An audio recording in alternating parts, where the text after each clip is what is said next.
I'm sorry, Councillor Wright. Oh, there's still more to speak. Yes. Please go ahead. Thank you, Madam Mayor. I think there's one omission in this report. It may be because the information has only just been announced, but in the achievements for last year, I would have expected to see some reference to the fact that Wokingham has just been announced as having the lowest level of smoking in the UK, which I think is clearly, we know, is a key indicator of health. Speaking on a personal level, as someone who's led health walks for the borough for 12 years, since before I was a councillor, I'm a bit disappointed not to see the significance of the extremely well supported health walk scheme and the impact that has on people's health. Thank you. Anybody else I have missed before I ask Councillor Wright? Yes, please. Thank you, Madam Mayor. Thank you, Madam Mayor. I'd just like to say how well this links in with all the new sports facilities that we're providing in the borough and the public countrysides, or sands, if you want to call them that. And also, I mean, with our ambition, and it is a big ambition, to deliver cycleways, which will enable you to travel all the way from our borough, all the way to Bracknell. So I think this links in very well as an excellent document. Councillor Wright. Thank you very much, Madam Mayor. Well, it does seem that there's almost, completely universal acclaim for this report, and it's nice to see that everybody on all sides of the council can come to terms with agreeing, which is a very nice thing to be able to do.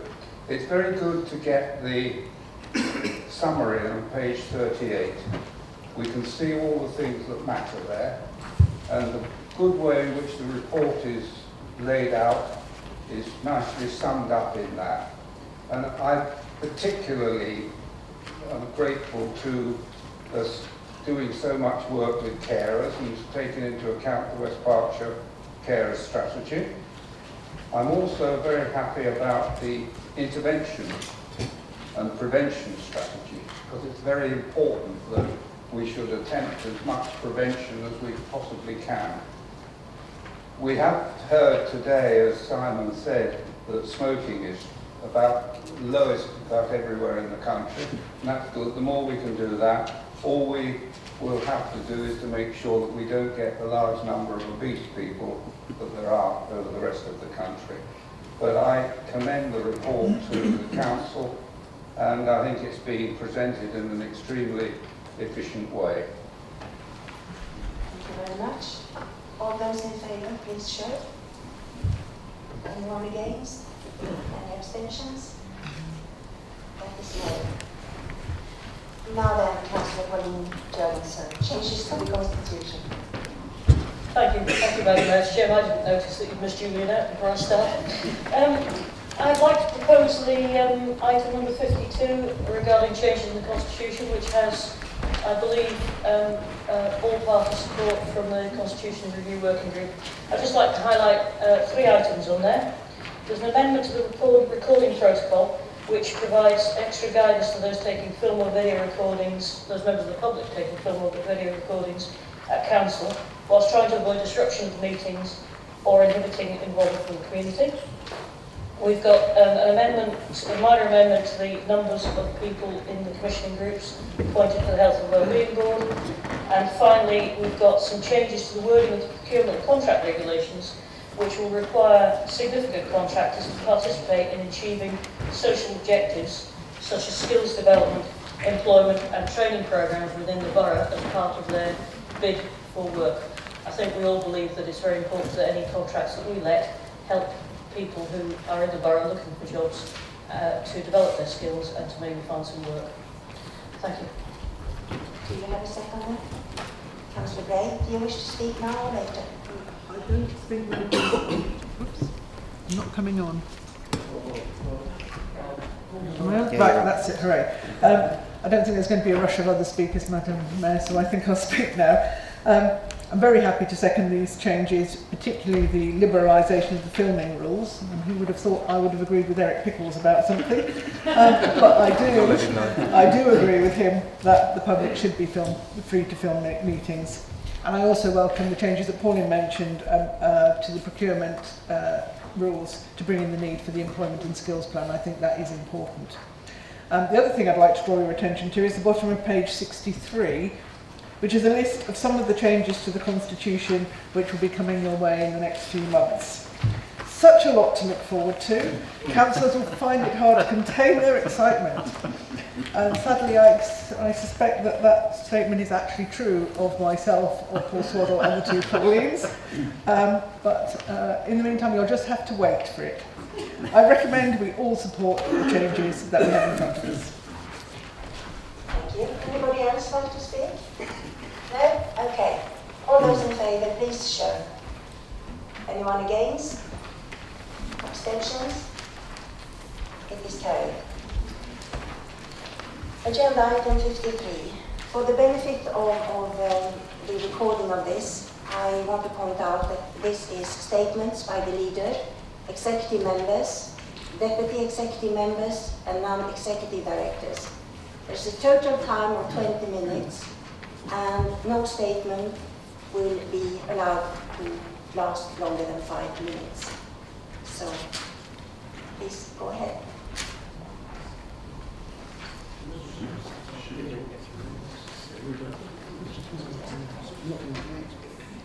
Or not. I see you, Councillor Choplin.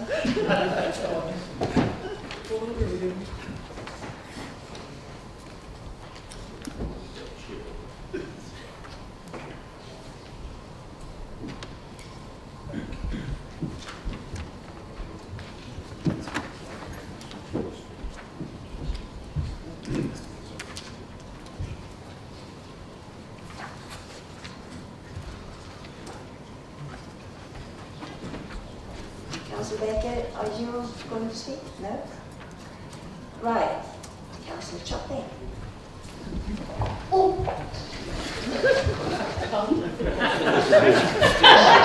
Absolutely amazed. Thank you very much, Madam Mayor. Last week I had the pleasure of presenting the UCIS Phoenix proposals to the Planning Committee. A planning application actually popular with the neighbouring property, which makes a very pleasant change. Those of you who note what is happening in the planning world will be aware that this is the second major development made by Woking Housing Limited, the first being Foster's last month. Both applications were approved, and we now move on to the next stage, which is to finalise the internal detail and reserve matters. Never letting the grass grow under our feet, the board have already agreed a process which complies with OJEU requirements for the employment of employers' agent services, that's quantity surveyors to you and me, and the HCA DPP2 framework, wow, agreement for the procurement of building contractors for the development of larger sites. As a result, we hope to be on site sometime in late spring next year, with it our intention to have completed the developments before the end of 2016, but we are in the hands of suppliers and contractors, which of course in the building game means that they have the final say on timing sometimes. Some 11 other schemes are moving towards the planning process, mainly using local architects for design and planning. These are all much smaller, and we are actively seeking larger sites. We're also in the early stages of the process for our subsidiary, Loddon Homes, to become a registered provider to take advantage of other sources of grant funding. It is our intention to put together a shadow board to meet with HCA requirements for transparency and perceived independence. We are a new entity for them to consider, and we are very pleased to have as our guiding consultant David Williams, who's done this sort of thing before. As it's complicated, we're very glad. As to the future, what a necessity of success in this field is to keep the ball rolling and not to lose momentum. Completing one task before starting another is a recipe for failure. Rather, we have to create an effective pipeline with a series of sites at varying stages, so that they come on stream at reasonable intervals. Capital funding, commuted sums and grants for our present schemes are identified. However, if the scheme is to be allowed to be a success, then proper funding must, and I repeat, must, be made available. Commuted sums at some stage in the future are not enough on their own. Investment funding has to be included in the forthcoming capital programme, or the company will die, which is a wasted opportunity. I should also like to compliment the staff at WHL involved in all these processes. It has been a team effort to have achieved so much so fast. We put together a small and highly professional team. I would particularly like to mention our Managing Director, Robin Fielder. Without his expertise and patience, we would not be here now. Robin has worked on these schemes ever since his arrival at WHL. He has navigated the company's process through the myriad threads of internal committee processes and vested interests. Unfortunately, he is retiring in the new year. We will all miss his input and relaxed authority. It has been a pleasure to work alongside him. The process to appoint his successor is already in hand, the post advertised and the number of inquiries already received. I will keep Council informed of progress, hopefully with the appointment of his successor early in the new year. Thank you, Madam Mayor. Thank you. Councillor Ross, please. Thank you, Madam Mayor. There's a few items I'd like to update Council on. Firstly, we've recently been presented with petitions here relating to both grass cutting and glass collection. Be careful with my grass and my glass.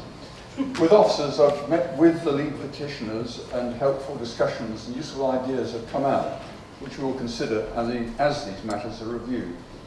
The grass cutting consultation period is still running, and we've had an encouraging response, giving us a good sounding board for the ongoing review of this service. Next, on Dinton Pastures. We've all heard what a success the new children's play area has been, and I'm delighted that the designers have now been nominated for an award. This was with the British Association of Landscape Industries, an organisation who recognise excellence in landscape design, construction and maintenance. And such things are apparently attended by up to 700 industry professionals. Because of the success of our play area, it's taken a greater strain than predicted, and as I've reported before, over the winter, we'll be working to make it more robust and back into the condition when it was opened back last May. I really must stress this action is essentially because of the success and amount of use of the area, although some maintenance will always be necessary to such areas. Work is likely to start early December. Our website and social media will show whether the park is partially or totally open at all times. We're looking to come forward with a consultation document on new possible activities on those parts of Dinton freed up by the closure of the golf course. And we plan to be providing for a much higher number of residents than we're using the golf course. This will be alongside plans to provide better car parking for the numbers that will be coming there. We plan to have new activities up and running for late spring, early summer. In the meantime, only essential grounds maintenance will be carried out. In parallel, we realise that California Country Park is in need of some TLC, especially the car parking and access roads. This work will go forward whilst we put forward plans for what the country park might become, recognising the environmental and historic elements within the overall area. Much of the finance for this will eventually come from the nearby developments in the Arborfield Garrison and adjoining Merino Trust lands. Planning applications, as we know, have been received for both. I can now announce that the Council has completed on the purchase of land for providing the playing pitches we need to secure for the north and south Wokingham strategic development locations. This is at Gray's Farm, currently accessed from Heathlands Road, which will in time be linked onto the Southern Distributor Road. Meantime, the farm will continue to operate under a business farm tenancy agreement until 2017. This is an exciting move, especially as the site will be readily accessible and not encroach into the gap between Wokingham and Crowthorne. It will give further opportunities pardon me, for activity participation by our residents, a vital part of our health and wellbeing agenda, as we've just heard. On that, I'm delighted also that our primary schools are getting a further year of financial support to aid activity schemes. That's £9,000 per school. I can reassure Council that all is in place for the agreed transfer of operation of Bournemouth Leisure Centre from Woodley Town Council to our leisure provider, One Life, from 1st of December, providing additional leisure offering at that location in the form of a gym, as well as upgrading and refurbishing changing facilities and access. We are working on the issues of parking within the complex, which includes both ball motion Addington schools, the gym club, the table tennis club and goals. All this is part of the continuing investment being made by Woking Borough Council in Woodley and jointly with One Life in all our leisure centres. Lastly, Madam Mayor, the local flood risk management strategy consultation has finished and we're studying their responses. A report and an amended strategy will go to the Executive for adoption in January. We can then move to the essential next step of a comprehensive plan of the actions we can work on to further reduce flood risk, working with the Environment Agency and local partners. Madam Mayor. Thank you very much. Councillor Murphy, please.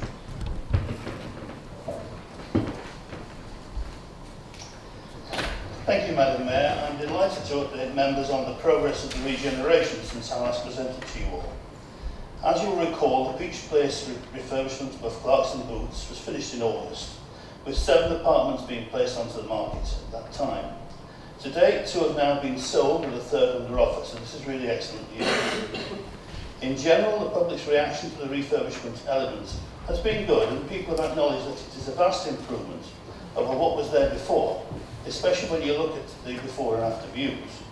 Refurbishing a 1960s building was always going to be a challenge, but I believe we've met it fully.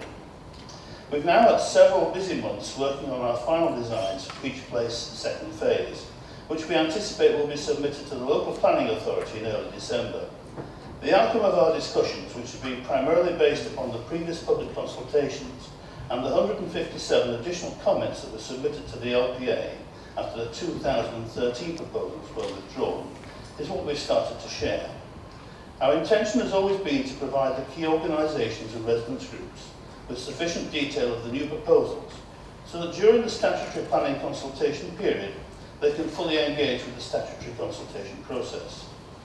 The LPA have agreed that following submission of the new proposals in early December, that they will allow an extended 6-week period during which time all interested parties can submit their comments.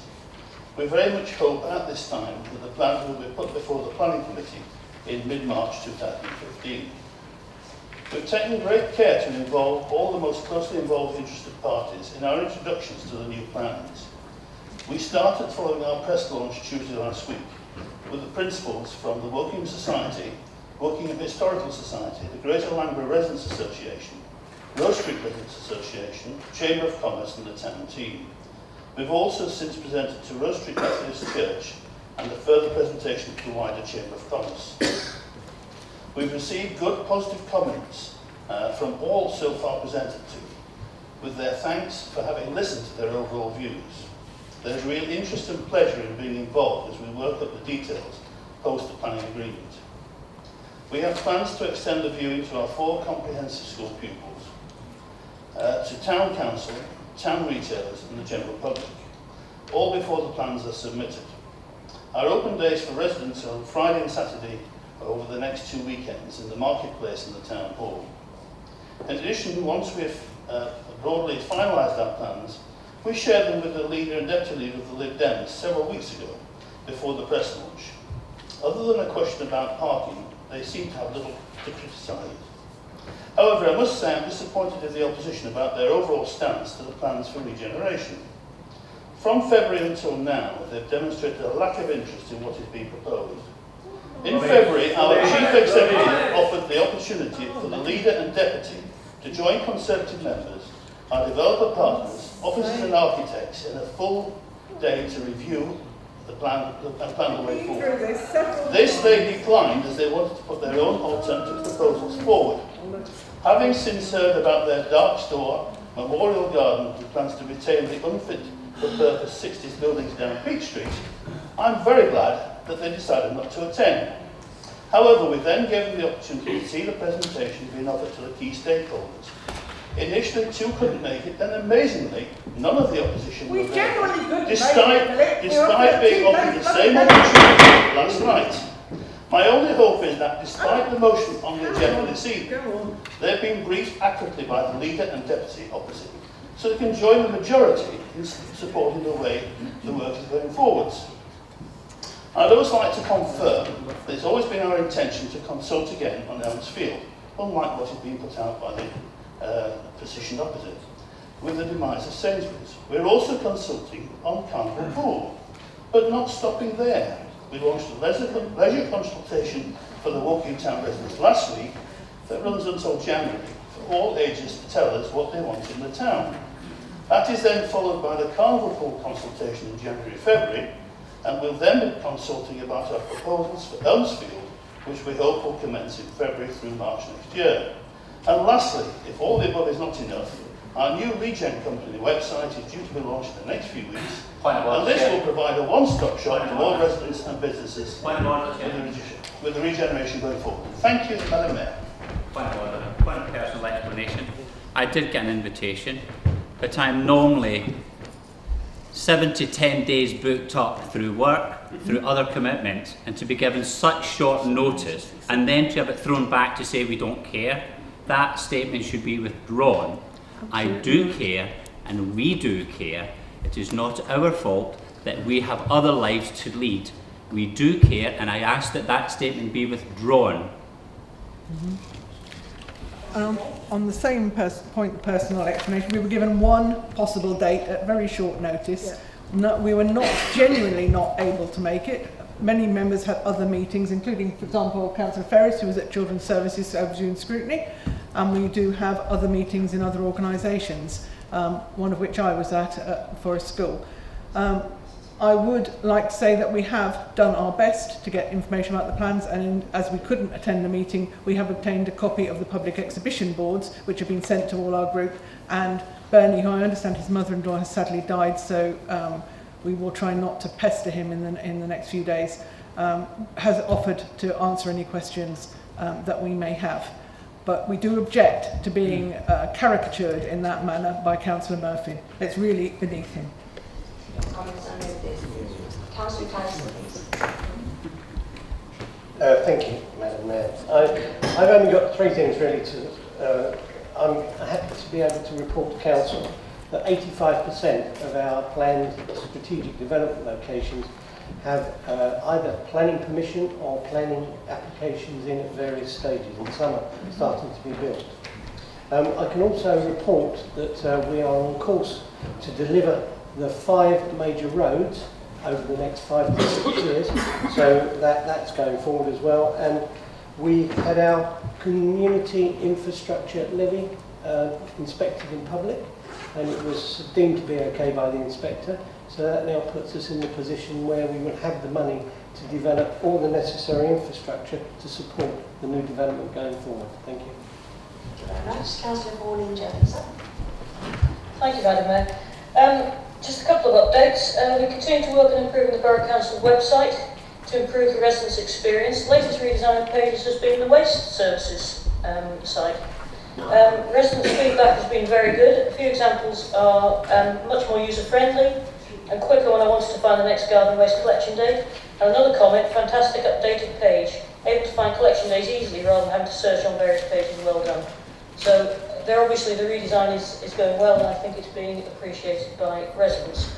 Following the very moving, I think, debate on the defibrillators, I've taken the opportunity to email officers about seeing whether we can get more information on the location of defibrillators on the website, and also potentially to advertise the app that was mentioned by one of the petitioners.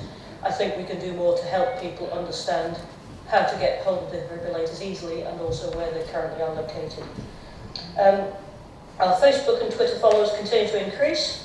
Facebook is 7.9% up on last month, and Twitter is 5% up on last month. We've got about 2,000 Facebook followers and 5,500 Twitter followers. I would really encourage everybody to follow Woking Borough Council on Twitter or Facebook, wherever your poison is, as it's really good for finding out information about what's going on in the borough, all sorts of things about libraries, events, all sorts of things. So I would very much encourage anybody to follow us.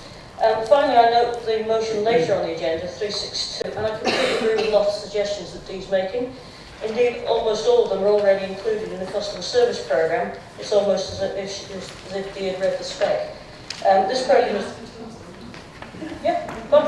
programme has been backed and publicised by the Chief Executive. earlier in the year, and it's a task we have a dedicated deputy executive member working on, Alistair Rorty, which shows how important we think the service is. And I would be happy to brief you about what's going on, or I arrange for Alistair to do that anytime you would like.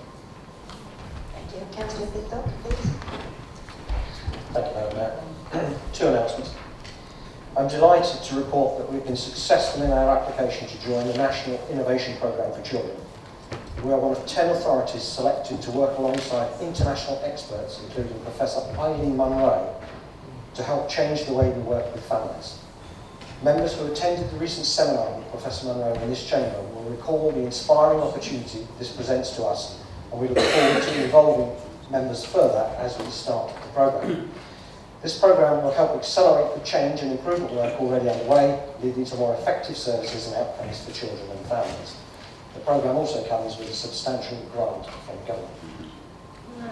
Secondly, we're making excellent progress with the plans for the new secondary school in the south.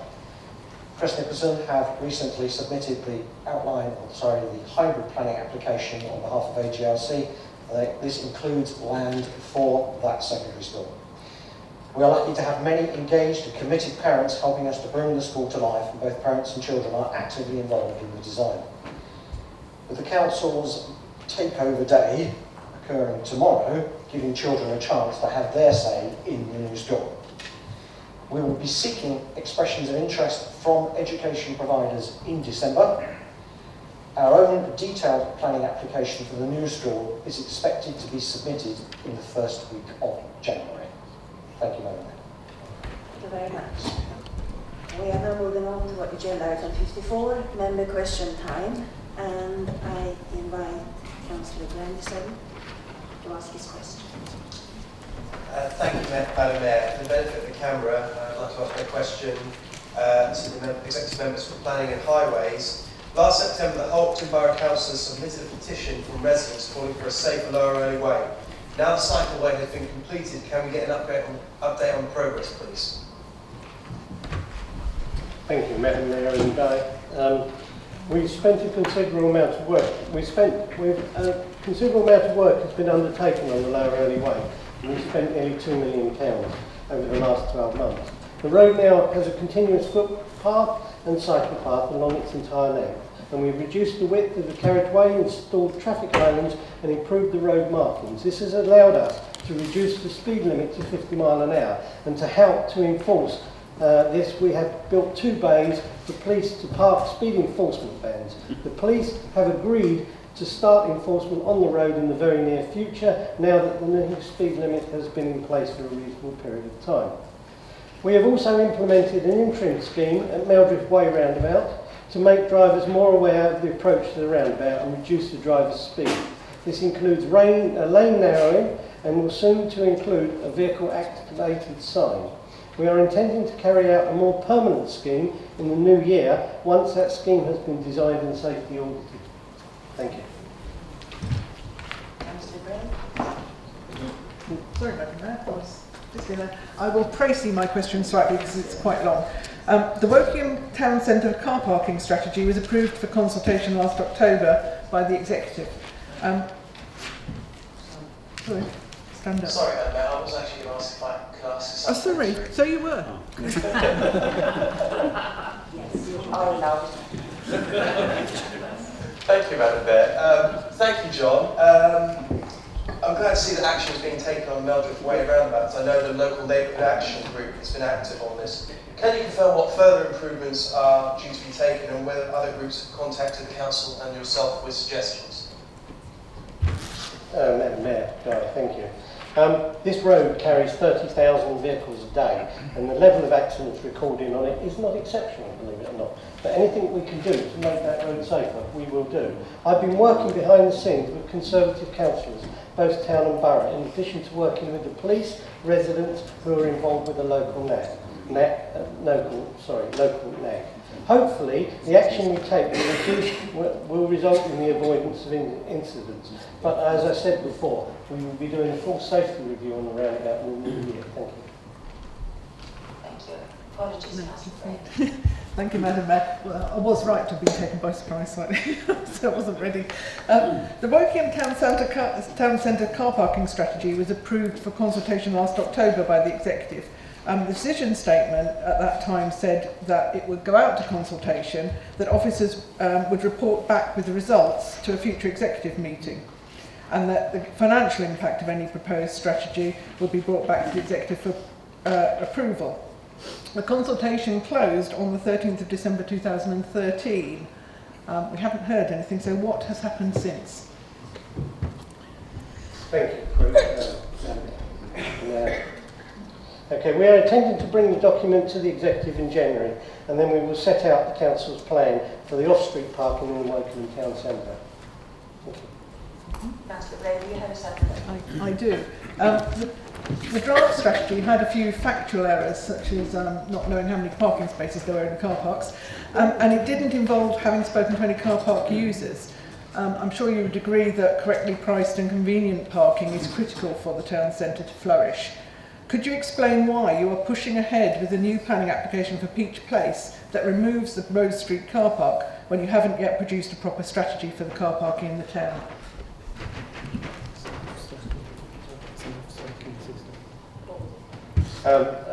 We believe that they're adequate parking, but as I say, this is coming forward in January, at which time everybody will be able to see. But I do agree with you with regards to maybe speaking to some of the residents that are using the car park, and I'll take that forward with the Head of Environmental Services next. Councillor Ferris. Yes, before I just give my question, I just want to say on the executive presentations, it's a shame, I agree with all but one of them tonight. Also, my question, I think, with the Chief Constable having been here, I think it's quite pertinent.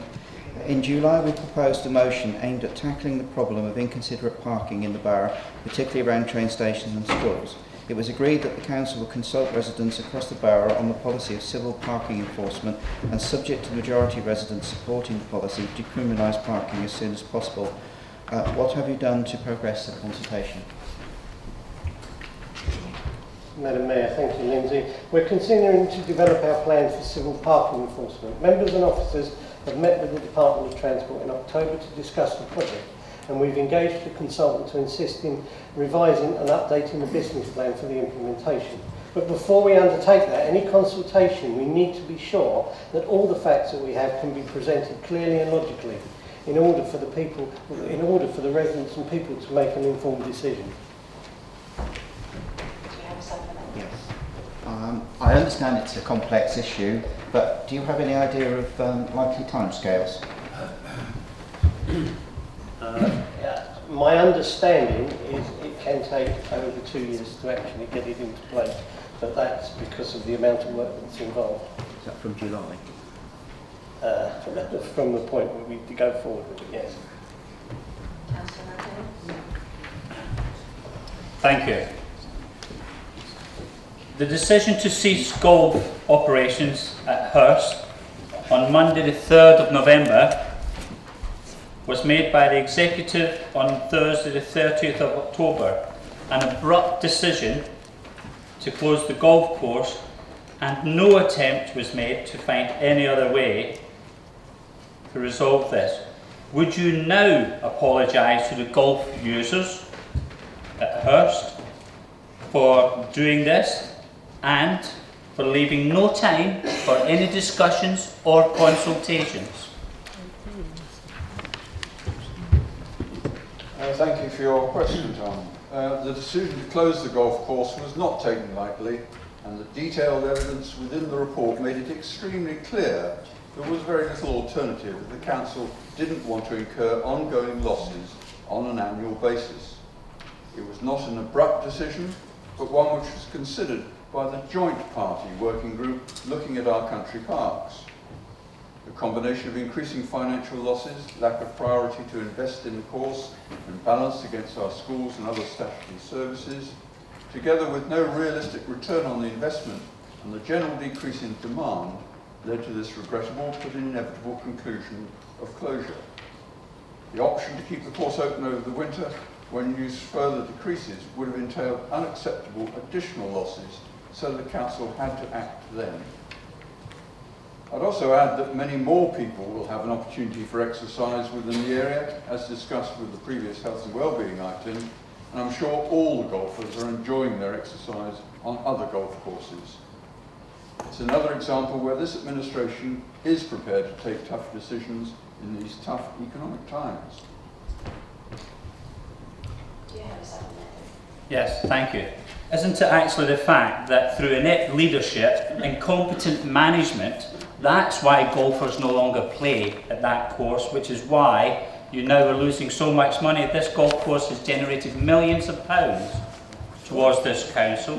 You have failed to consider any golfing. It's a preamble to the question.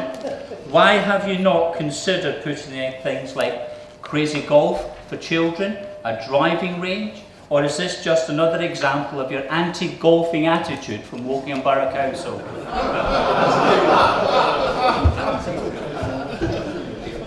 I'm not sure how seriously to take that question, but I will try to. We have agreed we will bring forward plans which may include the items you referred to for use in this area. And I'd just like to correct you on one point. This council has never made any money on that course, or if it was a long time ago and was not any significant amounts. And in the last 4 or 5 years, it has progressively been unable to, despite efforts to make the course as presentable as possible.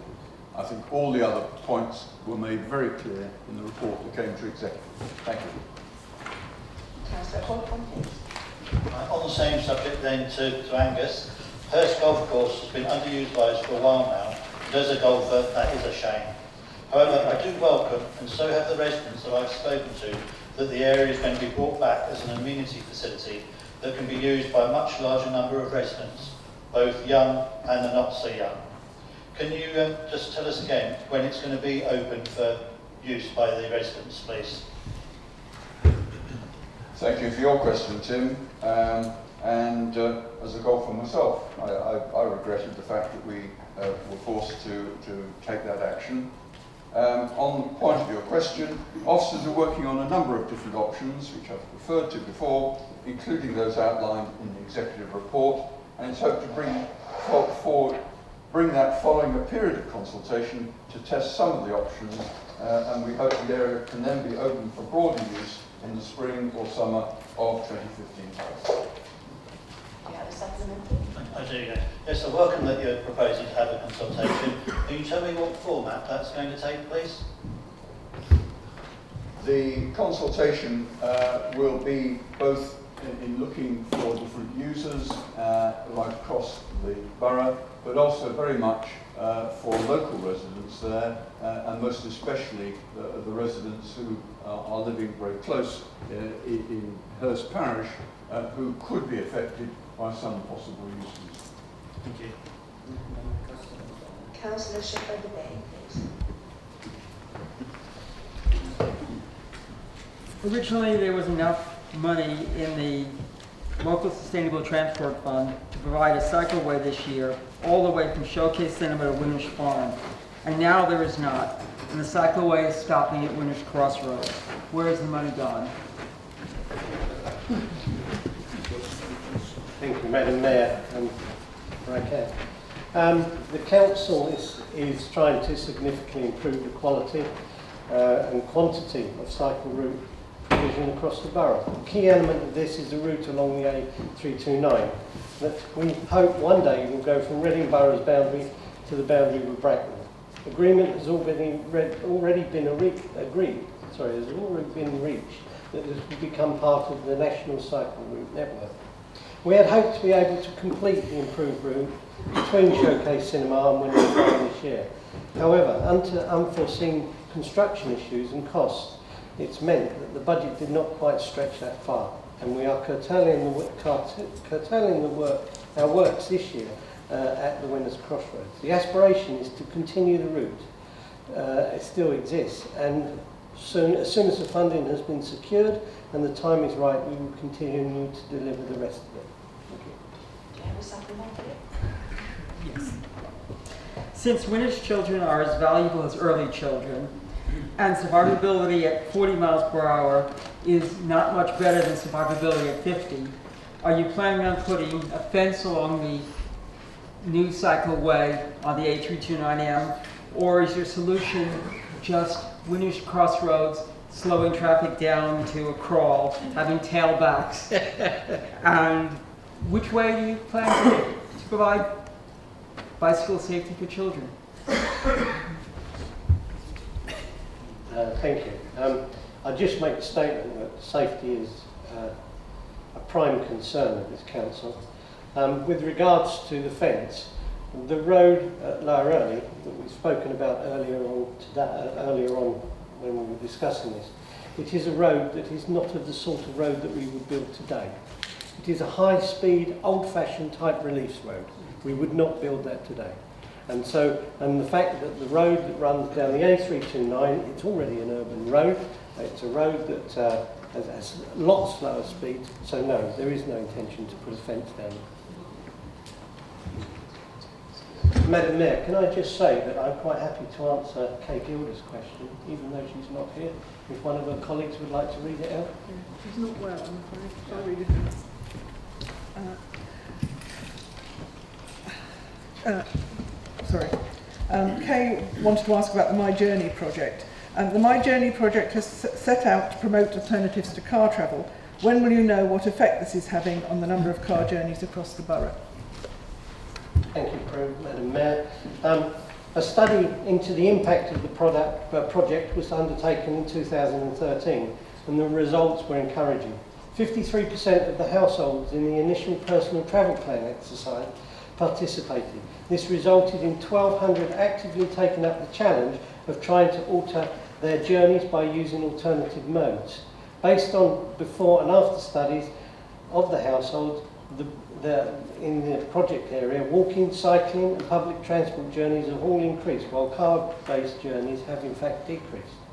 In addition to this, a series of counts of cycle use was undertaken across the 8 sites, and over the last 2 years, 2013-14, we have seen an increase in cycling trips along the A329 corridor of about 11%, and an increase in walking trips of almost 9 since 2013. Further work on the project is still in progress, and the Council has secured the funding for more work in 2015-16. The project has a comprehensive assessment plan that is available to members and residents to see, and I will endeavour to make sure that the results of the work available to members as the results come in. Thank you. Thank you. Councillor I was going to ask the question to the Member for Children's Services, who's clearly not here tonight, so I don't know who I'm addressing this one to. Thank you. Thank you.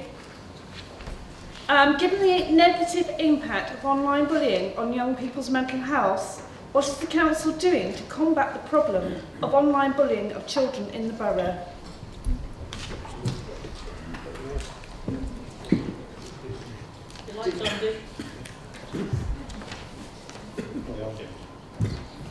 Dee, thank you very much for the question. I'll start with a familiar story, but it will get better. WBC no longer controls schools. Policies are for governing bodies to write, maintain and implement. These are audited by Ofsted when they visit schools in order to ensure that they do exist and that they are implemented. However, I met this week with the head teacher and head of governance of a secondary school in this borough to hear what actually happens in the field. The issue is mainly in secondary schools rather than primary schools because of the number of devices involved children get as they grow older. I'm sure you all know the story. Policies are in place on site for physical bullying, which there are procedures, and these are well implemented. With physical bullying, though, you get home in the evening, you close the door, that's it. They can't get at you. You get a free evening, a free weekend. Online is different. They can still get at you behind that door because of your phone and because of your computer. There is a popular myth that what occurs in the online world is not subject to the standard rules of life. But as many people are finding out right now, this is no longer true. It is being taken much more seriously. In schools, they are treating this kind of bullying the same way as they treat physical bullying. They deal with it. They have procedures. If threats are made, police become involved.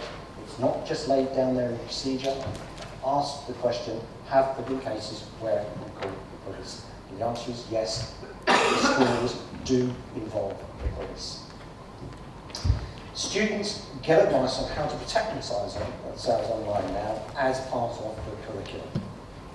The timing of the question is impeccable, as it is being posed during Anti-Bullying Week, when there are many activities underway across this borough to raise awareness and ensure we are tackling bullying.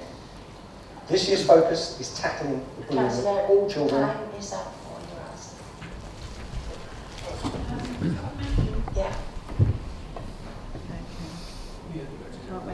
Okay, thank you. Well, I understand what you're saying about us not having huge amounts of power over schools at the moment. We still have a responsibility on the health side. Would you not agree with me on the mental health side that we have responsibility as this council? So I still would like to know, what are we doing? Because to be honest with you, schools are spending an inordinate amount of time on this. I as a teacher know how much time schools are spending, but we still have a responsibility on the mental health side. Yes, I would agree with you, Dee. Our educational psychology service continues to deliver support to schools because we recognise this. We run a specific course which we make sure that many people attend, and this is aimed at building all sorts of resilience against bullying, both physical and online. Clearly, the online bit has got some way to go across schools and across societies as a whole, because it's fairly new. We'll get there. Thank you very much. We are now moving on to minutes of committee meetings and board matters, and we have a time of 20 minutes. No supplementaries allowed. Those who would like to speak, would you please show?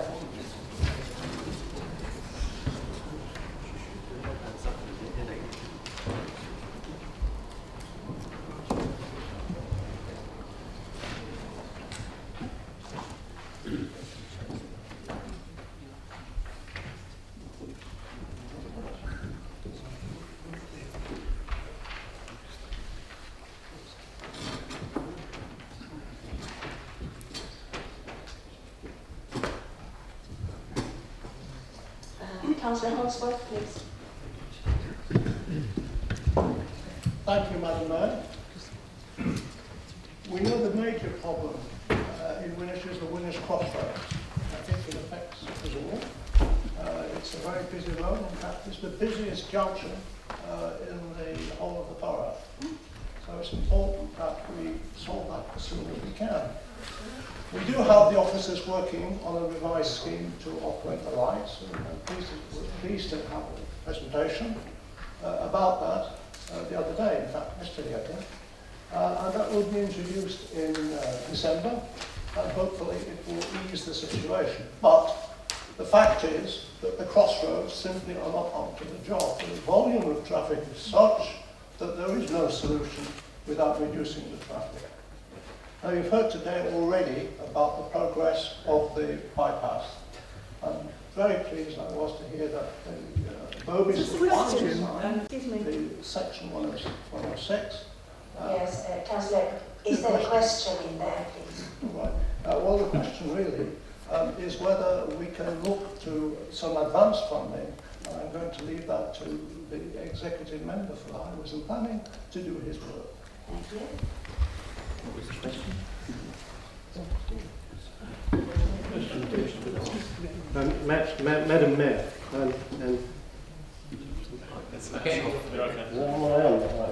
Madam Mayor, Philip, I am very aware of the situation at Winnish Crossroads. and we've been playing around with the lights and their sequencing, and unfortunately it hasn't always been successful. We will continue to do that. Unfortunately, pressure has been placed on that crossroads over the last few weeks because of the closing of Barkham Road and what's going on at the Link Road. So hopefully, and we may find this happens quite a lot, that because nobody's yet told me how we can upgrade roads or resurface roads without closing some of that road off. So we will find that in some parts of the borough, we will find that there will be pressures put on other junctions, and the sequencing on some of those traffic lights may not always be right. But it's something we're aware of, and we will be looking at those very carefully as we go forward with our road improvement programme. Thank you. Thank you for that. Councillor Bray. Thank you, Madam Mayor. It's not a ward question, actually. I was expecting to ask a ward question. I've got a question on the minutes of the October executive meeting for Angus. It relates to item 71, which is the Country Parks vision and the closure of the golf course.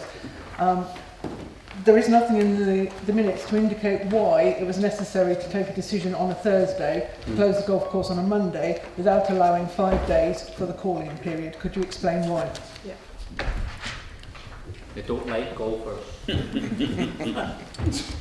I would say that we had decided to close the golf course as soon as possible.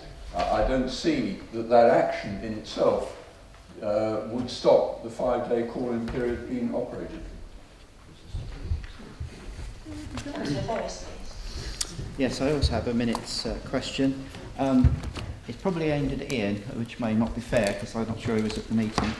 It refers to the meeting of the Children's Services Overview Scrutiny Committee on the 29th of September. The minutes are in the 3rd of November and number 18, but it was agenda item 19 of the 29th of September.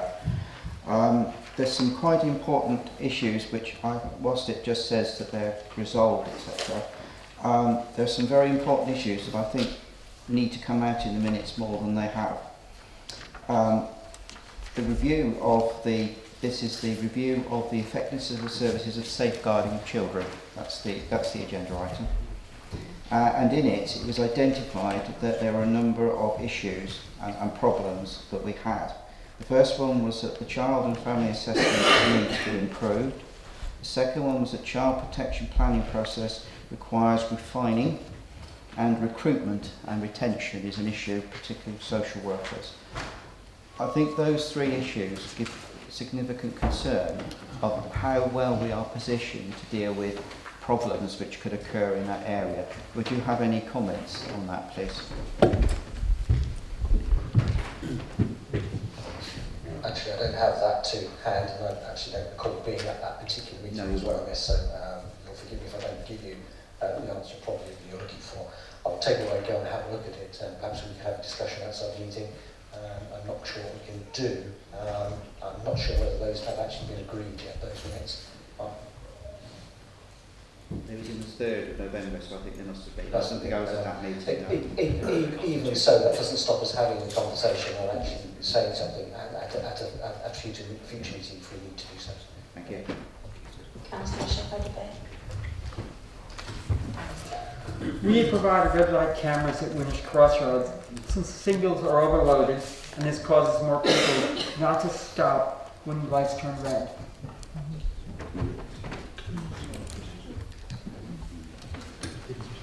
I think we've probably done Winnish Crossroads to death.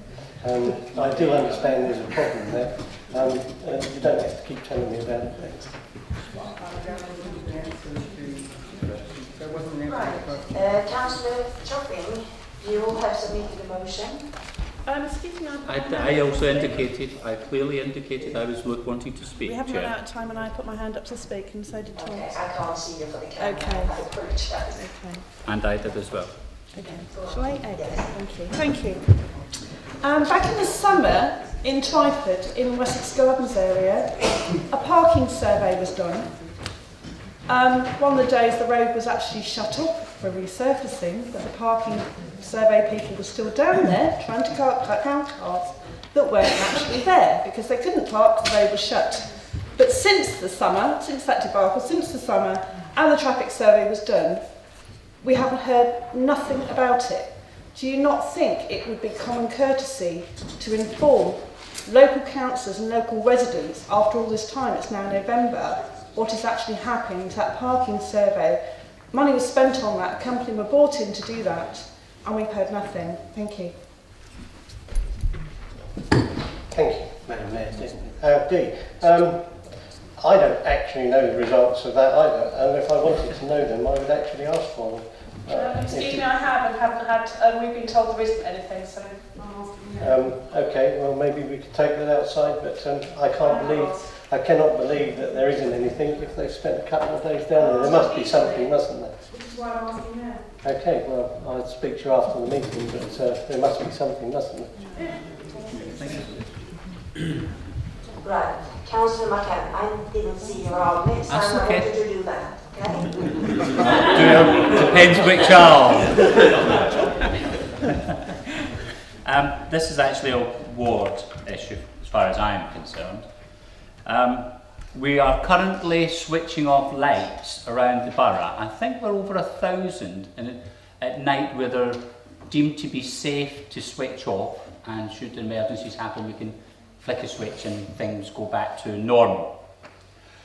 At Barred Away, the traffic lights are still causing issues for my residents, and I wonder, would this council or the executive member consider looking at ways of reducing this inconvenience at those extremely off-peak times?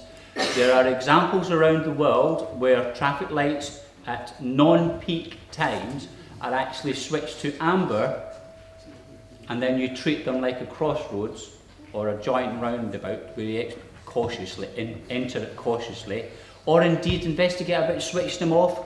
It may even be for 3 hours in an evening, it's not the point.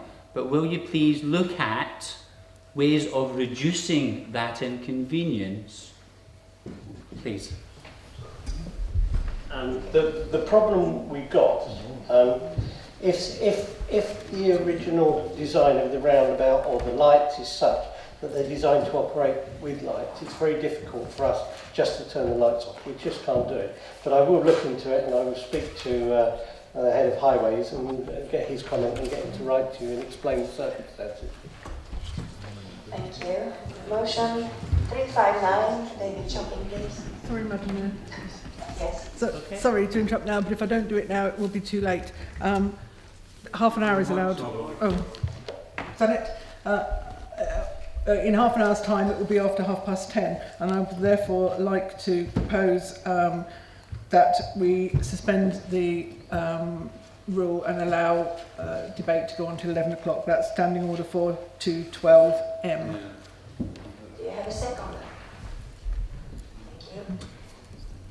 The rules say we now have to vote whether we're going to have an extension or not. So those who are in favour of an extension, please show. Oh, what a surprise. Really? No, we have other things to do, as you said. Yeah, but we organised beforehand. The meeting will finish at 10:30. Councillor Chopping, please go ahead. Before I start,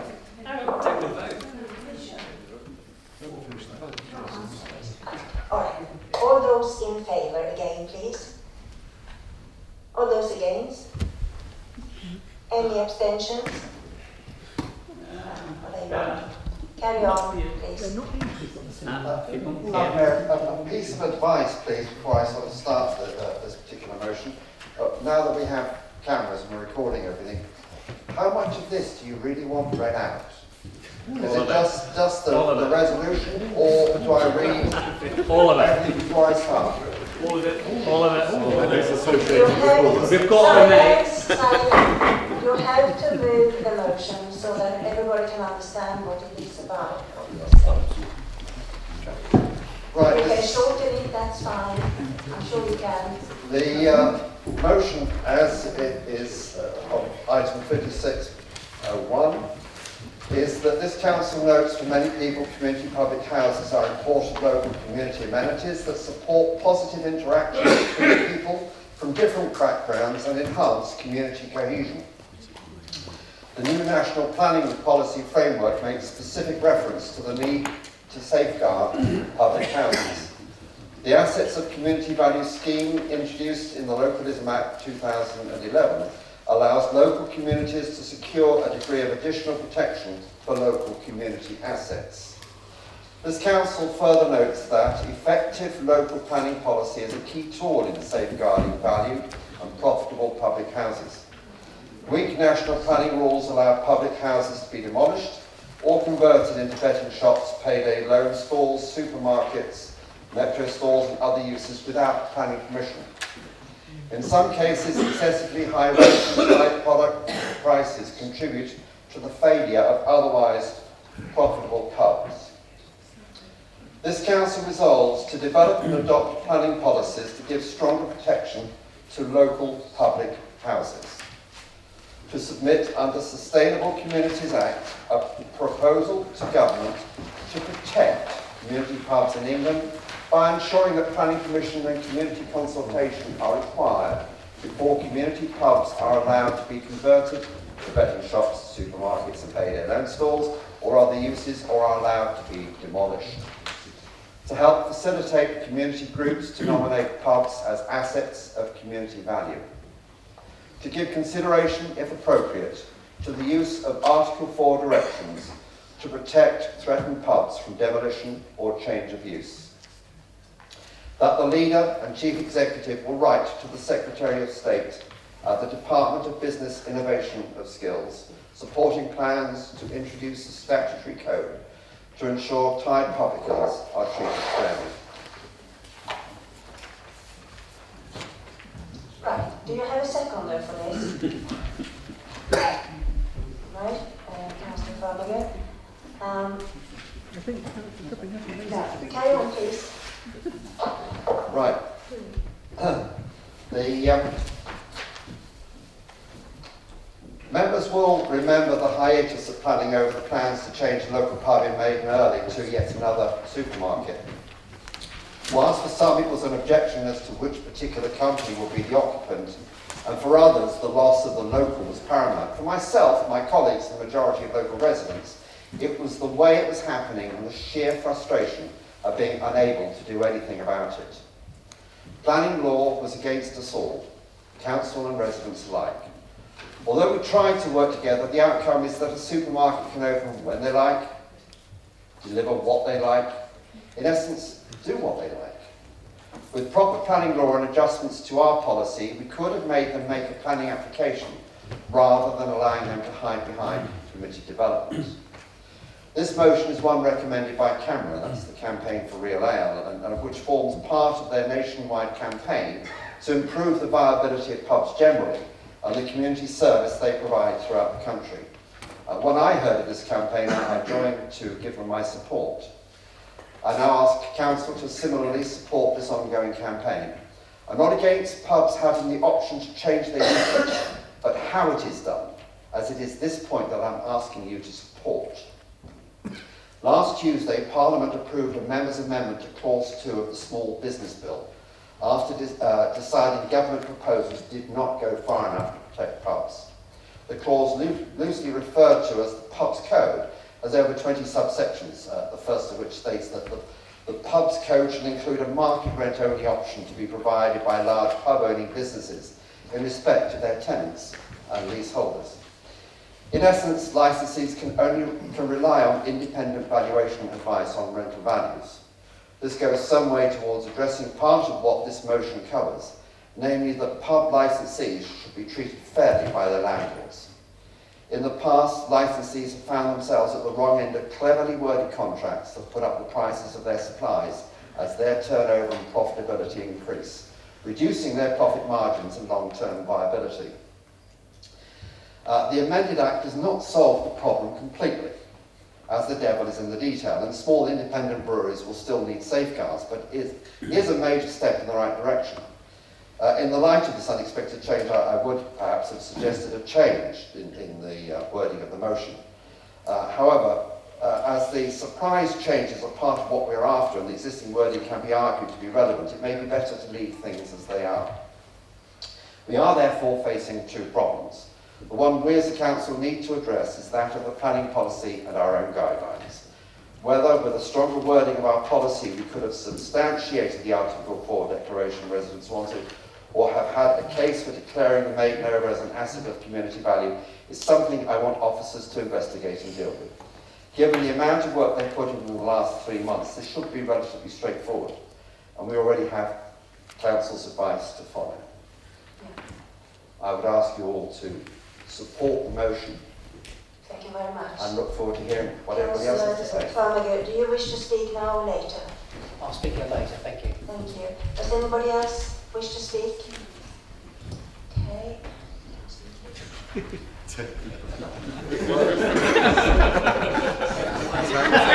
We're on the same side.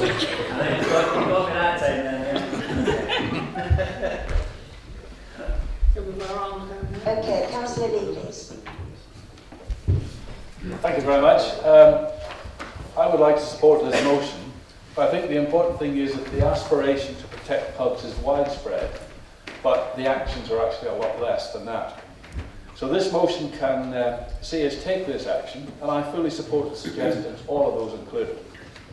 However, to obtain real teeth, and David, you have mentioned this, requires legislation to be changed to prevent pubs falling under permitted development rights, which allows them to, and without planning permission, become supermarkets, as we've heard, betting shops, estate agents, and many other exciting things apart from being pubs. However, there is support for change at Westminster. Former Community Pubs Minister Brandon Lewis, who now looks after all the planning, said, "We have known for hundreds of years just how valuable our locals are, not just as a place to grab a pint, but also to the economies and communities of those they serve.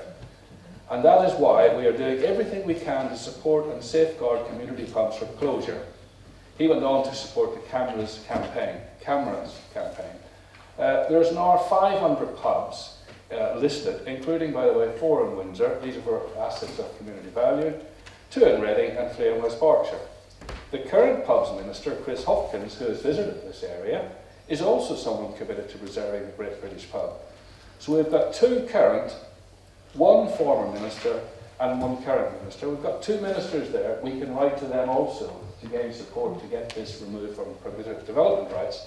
And in addition, and I've got the names of them all here, I won't read them all out, we have the all-party parliamentary Save the Pub group who caused some ructions lately regarding Cow pubs. So we're pushing at an open door. I would suggest we support this motion, but I would ask you, David, to amend it to write to all of the people on the all-party, including the 2 ministers. Thank you. Councillor McCann. Oh. Thank you. I do also support what Canberra do, but I'm a lager drinker, not a bitter drinker. Oh. I know. Absolutely. Of course, the best way to support your local pubs is to use them sensibly. I do use at least 3 or 4 of my local pubs in Woodley. I play poker in 2, and I drink with my wife and friends in the other. So we do try to go around as many of the local pubs as we can. But the reality is, our way of drinking as a community has changed drastically. It is no longer acceptable to have a couple of pints and jump in your car. It is no longer acceptable to be rowdy and drunk in pubs. And it was then when the introduction of the smoking ban was introduced, people said, "Oh, that people won't go to the pubs because they can't smoke." Well, these are all challenges that businesses have to deal with. I support my local pubs as much as I can. I'd ask you to support your local pubs as much as you can, sensibly. As far as changing the law, I think you please try, but I don't think you're going to succeed. As far as changing your own rules, you should have done that a couple of years ago when you were drafting your plan. I wish this motion the best of luck. I will support it, but I think what we should do is encourage our communities to invest their time in their local community pubs. And you don't have to drink alcohol to go into a pub. Thank you. Thank you, Madam Mayor. This motion called the local pub Maiwood. I rather suspect there are others in this chamber who would qualify to be more of an expert on the local pub than I. And I certainly don't go into 4 a day. We've only got one in Finch We've only got one in Finch so we'll be living on. But there is more to this debate, I guess, going to the local pub. The British local pub, of course, is world famous. It's something you don't see outside the UK and Ireland, except there are a few in Canada, I have found in the past. However, times are changing, and the ban on smoking in pubs, drink driving legislation, cheaper beer in supermarkets, etc., have all come down to a serious challenge to the establishment of the pub. Most of them turning to food to boost profit, and rightly so, and of course many of them do pretty good food. That's why I go to them actually. That was supposed to get a little laugh. Even yesterday, Parliament's MPs are looking to change the law as we speak around the controversial subject of the so-called tied houses. And whatever side of the debate you may fall under, it will bring more change, more difficult circumstances, more challenge, and I suspect unintended consequences. I am interested to see how the House of Lords handles this issue, by the way, something we do need to keep an eye on.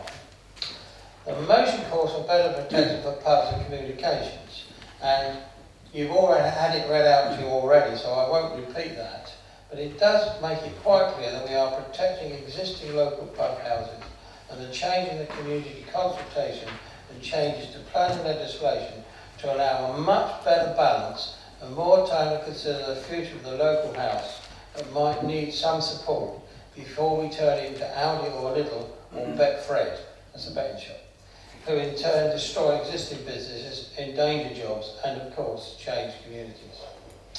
Changes to the planning process are clearly needed, and again I won't continue with that because I think David Lee is, he's also an expert on pubs, outlined exactly some of the actions we should be taking, and I totally support that, and that would help us develop a level playing field for public houses, while at the same time allowing for local communities where they might want to intervene time to do so.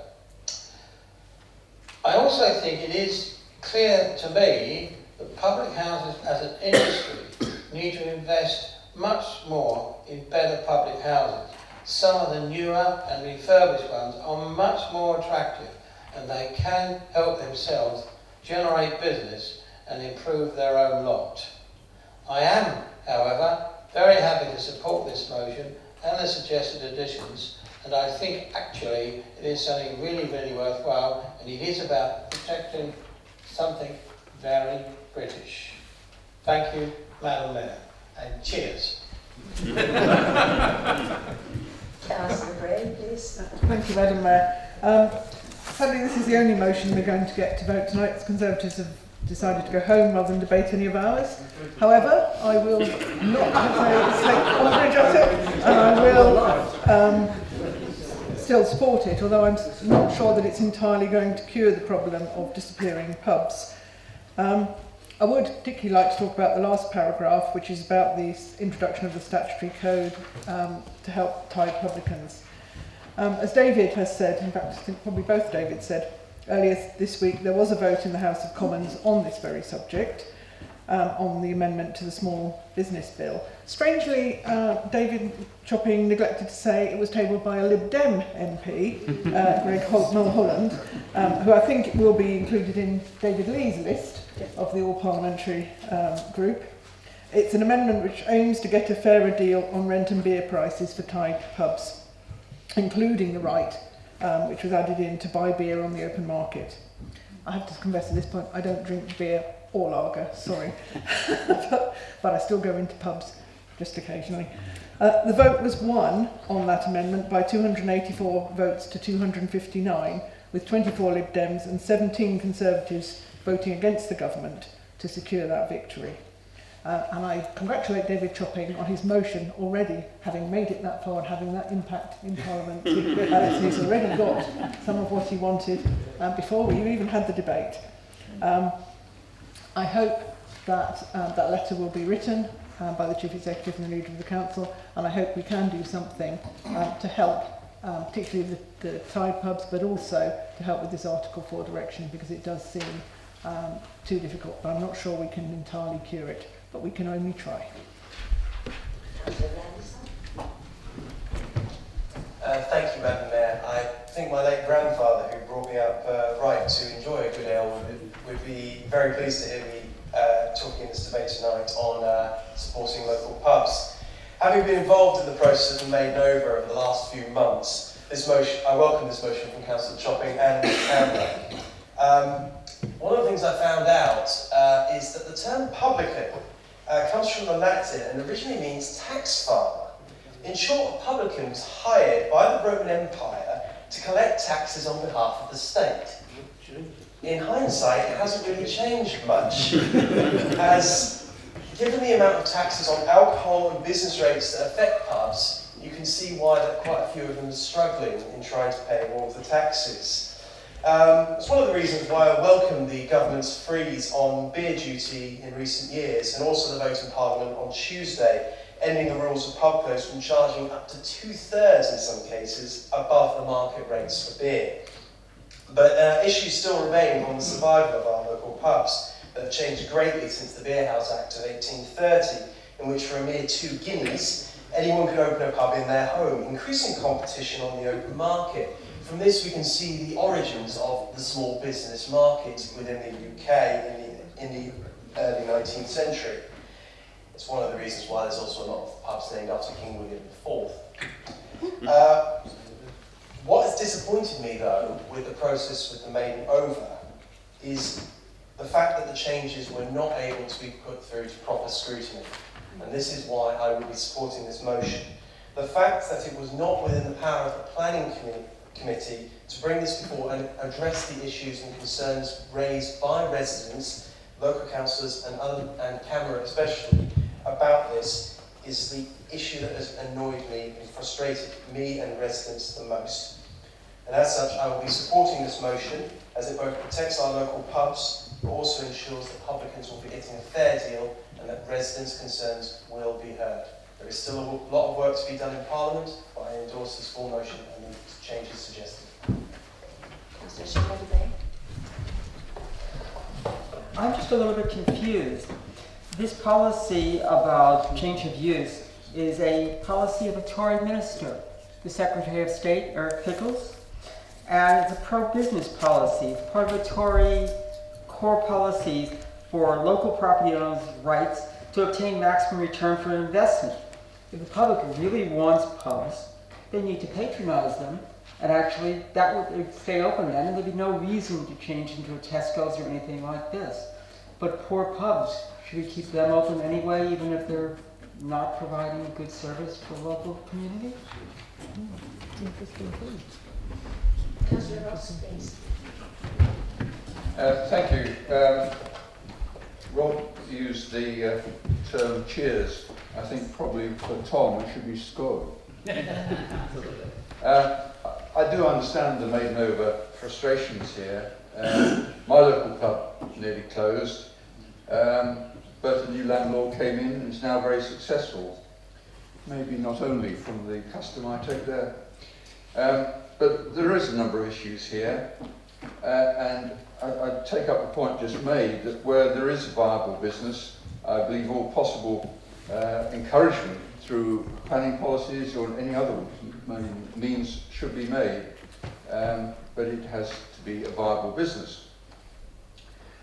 I've always supported the idea of tight change of use rules, and this is in part the basis from where much of this came tonight.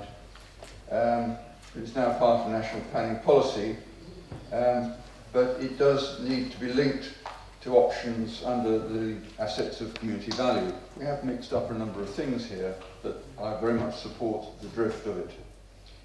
May I just remind us, we're talking about ministers, that one of our MPs, Dr. Philip Lee, has been very active in supporting Camera and has taken their case to the House on a number of occasions, as well as doing much of his talking with residents from behind the bar. Planning and fairness are not always easy bedfellows, as things currently operate. And this is a prime example. And for that, and for all the reasons that we've variously brought to the table tonight, I do support the motion.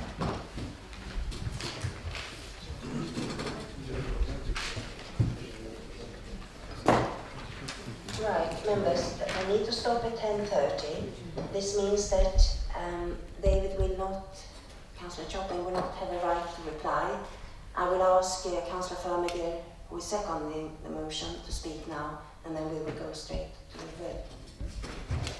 Thank you, Madam Mayor. I'll make it very, very brief as we've got about 2 minutes to go, but I'm happy to support the motion. Like a lot of others, I do consider myself an expert. There are 2 pubs in my ward. I've been to both of them, and I do use both of them.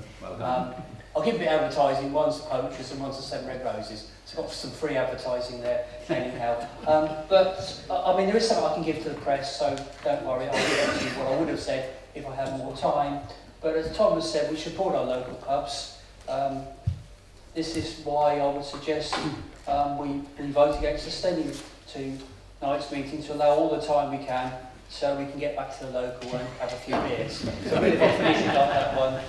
That's what David would have said if he had time. But I mean, I think we do appreciate they are local communities. They're the hub of the community, and we should support them. Thank you. Thank you very much. So let's go to the vote. All those in favour of the motion, please show. Anyone against? Are you again? Are you 2 against? No, they were still up to the point. Making sure you saw it.